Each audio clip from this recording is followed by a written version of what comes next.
Hello beauties of the world, welcome to the Dynasty. My name's Vika and this little lady, her name's Lottie. I am a 23-year-old single mother. I have gone through some hardships, I have made some hard decisions, and I've also made some mistakes. I'm also here to tell you those stories. So, please enjoy today's... The reason why we have today's special guest is, one, she's not a fan of being anywhere without me right now because she's a little cranky. And two, talking about when I first found out that I was pregnant with her. And that was actually a very hard decision for me to make because of the fact of how young I was and the fact that only her father and I were together at 3 months for that point. Yeah, not that long. So it was very nerve-wracking when I first found out that I was pregnant with her. I was home one evening and my breasts were feeling sensitive and I felt nauseous, and at that time I was smoking cigarettes, and every time I would take a puff of cigarettes or smoke half a cigarette, I would want to immediately vomit, or the smell of it was just too nauseating. So I thought maybe I should take a pregnancy test. Better safe than sorry. So I took a pregnancy test and I found out that I was pregnant. My stomach dropped. My heart dropped into my stomach. Everything just was insane. I wasn't confident that I wanted to have a child at that time. I didn't think that I was ready. I didn't think that I could handle it. I was scared. I was nervous, especially again since her father and I were only together for 3 months at that point.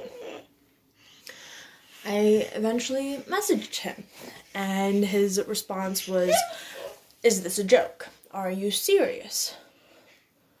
I wish it was a joke at that time. I love my daughter to death now.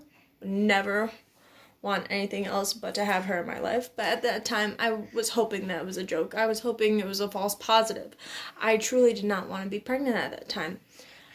He comes home and he gives me a giant hug and a giant kiss, and he's very excited, he's very confident, he definitely wants this child, it seems like, and it helped build my confidence. I was like, okay, maybe this is a possibility, you know? We both wanted more. Well, he already had 2 kids at the time, and I wanted kids myself, so we both wanted kids. So we were both serious about this relationship. Even though we were together only for 3 months, I was serious, and I wanted it to be a long-term thing, and he seemed that way as well.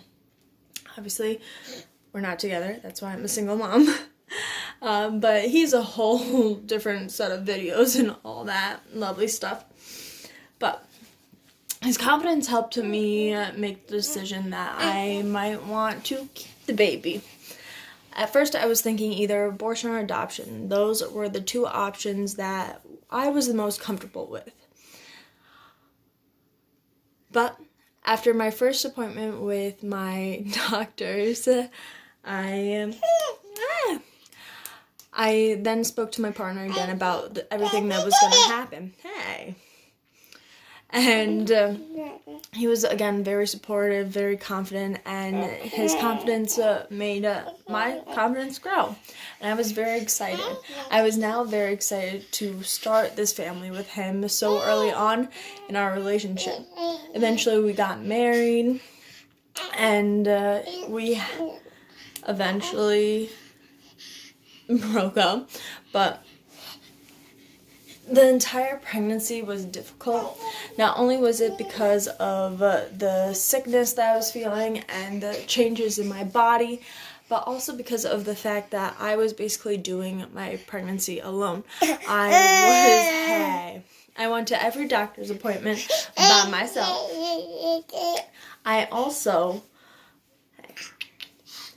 was working 5 days a week still. I was very sore, I was very tired, my body was changing, and it caused a restraint on my relationship / marriage.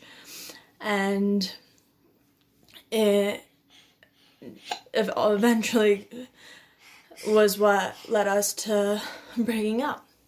And frankly, I am very happy that I got to be pregnant and had that experience with you, because I was able to see the true personality of my partner and his true characteristics. So that was a good thing. I got to see how terrible and crappy of a situation he was early on instead of years later in the marriage. The labor was very difficult with her. I was a face, she was a face 80% the entire day, and I was only dilated 3 centimeters the entire day. Eventually, after, I think it was 11 at night, the Stanley Cup had been won by the Blues. I was in the bathroom, occasionally crying, trying to cover my stomach with warm water because the pain was getting more intense. Eventually, my husband was like, okay, we're going to the hospital. We're done waiting. It's got to be time. We get to the hospital. She's still a face 80%. I'm dilated only 3 centimeters. She was ready to come the entire day. Yeah, you were ready to come. The only issue was that the further we went along and the longer we waited, the further she got effaced. But my dilation was moving at a slower progress. So by the time that she was effaced 90% and I was only dilated 6 centimeters, I was occasionally pushing when I was having contractions. It was something very difficult to hold back on. It was something that I was even unaware that I was doing. So the doctors kept telling me to stop pushing. And I was like, I can't feel anything other than pain, so I don't know if I'm pushing or not. I'm sorry if I am. But eventually I did ask for the epidural, because tight. Eventually I did ask for the epidural because I couldn't handle the pain anymore. And I thought that if I kept going with the pain that I felt, that eventually I would push and tear myself, and that was something I was not looking forward to. I ended up going into deep sleep after the epidural. Hey.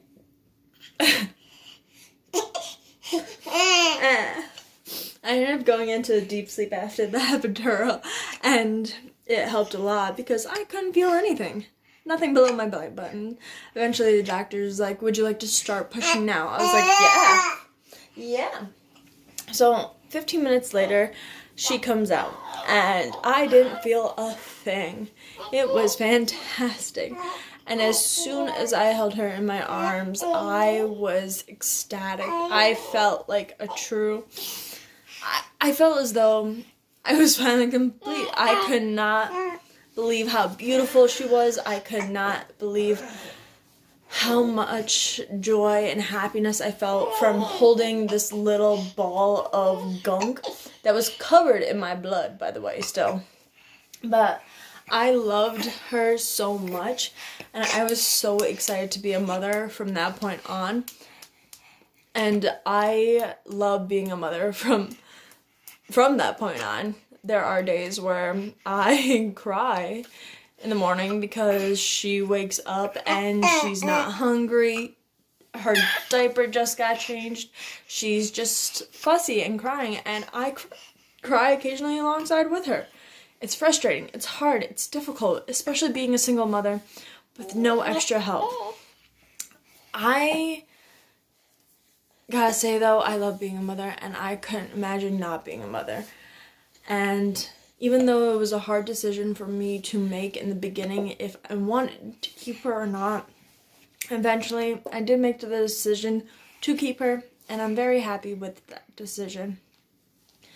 I just wish that I had someone else to talk to during this situation, because of the fact that I was doing it alone made it more difficult. I was very more emotional, especially with all the hormones, and having no one truly to talk to or there to be by my side was difficult.